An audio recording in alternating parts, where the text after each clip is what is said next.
This Good Morning Northwest morning sprint is brought to you by Bill's Heating and Air Conditioning. Your time is 6:52. Time to get you ready to take on your work week and a Monday in the morning sprint. Allison Martinez is live this morning sharing how you can teach your kids how to fish and appreciate the great outdoors. It'll be a cloudy and mild start today. Mark has your forecast just ahead. But first, two members of an Idaho white supremacist prison gang are due in court for a preliminary hearing today. They are an inmate and a man accused of helping him escape in an armed ambush at a Boise hospital. The police say Skylar Mead and Nicholas Oppenauer, who opened fire on corrections officers transporting Mead from the hospital last month, have been charged in an escape, along with Tia Garcia, who is accused of falsely reporting her car as stolen just after the attack. Oppenauer additionally faces 3 counts of aggravated battery of an officer and using a deadly weapon while having felony charges. Mead and Oppenauer are each being held on a $2 million bail. This morning, the Spokane County Sheriff's Office is looking for a 62-year-old man. Robert Abbott's family hasn't seen or heard from him in a few days. He is 62, white with white hair and hazel eyes. He's 5'8" and about 165 pounds. If you see him or know where he is, you are asked to call Crime Check at this number, 509-456-2233. A Coeur d'Alene doctor is behind bars this morning with charges of sexual exploitation of a child and video voyeurism. Accused of hiding a camera in a staff bathroom at his office, 68-year-old Dr. Spencer Greendyke turned himself in on Friday. The investigation began on March 21st when an employee at his medical center called Coeur d'Alene police saying Greendyke had a hidden camera in the staff bathroom showing victims getting undressed. Greendyke faces 2 felony counts of sexual exploitation of a child and 6 felony counts of video voyeurism. He is still in jail this morning with a bond of $1.5 million.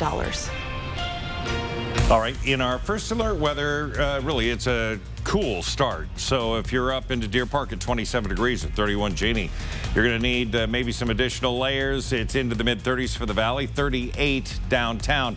We're expecting to see, again, cloud cover today, but could it be a nice break during our partial eclipse? Well, it looks pretty good. We're going to see highs stay at 53 with increased clouds for this afternoon and tonight. Washington Senator Maria Cantwell and Congresswoman Kathy McMorris Rodgers announced a new draft legislation yesterday aimed at strengthening data privacy. During yesterday's meeting, committee aides stressed this proposal is entirely different than the TikTok bill that passed the House a few weeks ago, which would effectively ban the social media app over security concerns. One aide said the American Privacy Rights Act is meant to close the gaps in existing privacy laws highlighted in the TikTok ban bill. The act is still being discussed. There is no timeline as to when it'll be formally proposed. Spokane's former police chief has been named the interim chief in Richland, Washington. Craig Meidel stepped down in December after serving 7 years as Spokane's chief and a total of 30 years in the community. His resignation shortly followed the election of new mayor Lisa Brown and new city council president Betsy Wilkerson.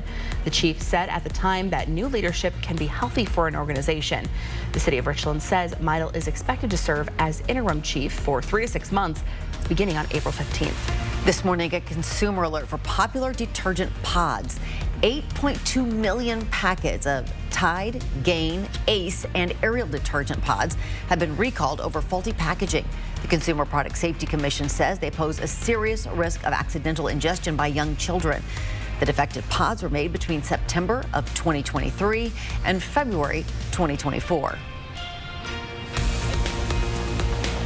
Sign-ups are now open for the Washington Department of Fish and Wildlife's annual Kids Fishing event. Sign-ups are open until April 26th, and then the actual event will be May 11th. This is a great way to teach your kids all about the basics of fishing and conservation. It's just $10. They get a t-shirt, a rod, and some fish. Whatever they catch, they get to bring home, or they can donate to a great cause as well. We'll have more information on our website, kxly.com. Well, today, millions of Americans will get the opportunity to see a total solar eclipse. Here in Spokane, we aren't in the path to see a total eclipse, but skies may be clear enough to see a partial one.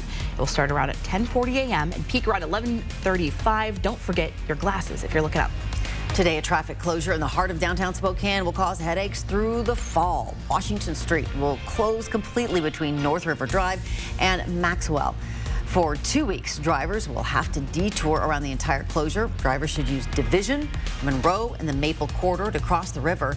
Then from April 22nd to May 14th, one lane will be open in each direction. The entire project will finish in November. Also starting today in Post Falls, drivers should expect some delays to multiple road closures. Today through Wednesday, State Highway 41, Mullen Avenue, and the I-90 westbound ramp will have partial closures.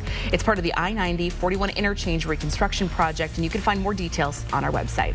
We'll have a final check of our weather coming up next with Mark.